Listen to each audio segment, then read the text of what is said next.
आता बातमी आहे एकनाथ शिंदेंना दिलेल्या एका प्रत्युत्तराची। एकनाथ शिंदेंनी केलेल्या टीकेवर ठाकरे सेनेचे प्रमुख उद्धव ठाकरेंनी जोरदार पलटवार केलाय। मुंबई पालिकेत खोकासुरांनी 3 लाख कोटींचा घोटाळा केलाय असा आरोप त्यांनी केलाय। उद्धव ठाकरे कार्यसम्राट नसून करप्शन सम्राट आहेत अशी टीका शिंदेंनी केली होती।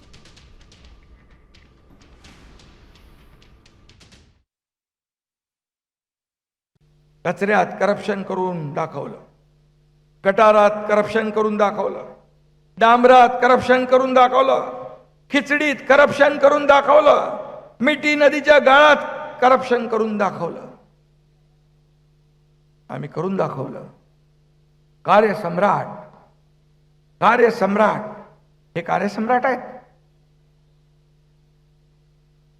हे मी म्हणेन करप्शन सम्राट आहेत, करप्शन सम्राट। आज जर माझ्या माहितीप्रमाणे 15,000 कोटी हे साधारणतः खर्चासाठी बजेट महापालिकेचं आहे। त्याच्या समोर साधारणतः 3 लाख कोटींचं देणं कॉन्ट्रॅक्टरना त्यांनी करून ठेवलेलं आहे। म्हणजे हा 3 लाख कोटीचा घोटाळा या लोकांनी केलेला आहे। आणि जर मला मिळालेली माहिती चुकीची असेल तर आनंद आहे, पण 3 लाख कोटी त्यांना देणीसाठी पैसे जे दिले ॲडव्हान्स मोबिलायझेशन, त्यातून किकबॅक घेऊन हा पैसे हे निवडणुकीला वापरतात। ही माझ्याकडे आलेली माहिती आहे। 3 लाख कोटीचा घोटाळा या खोकासुराने केलेला आहे।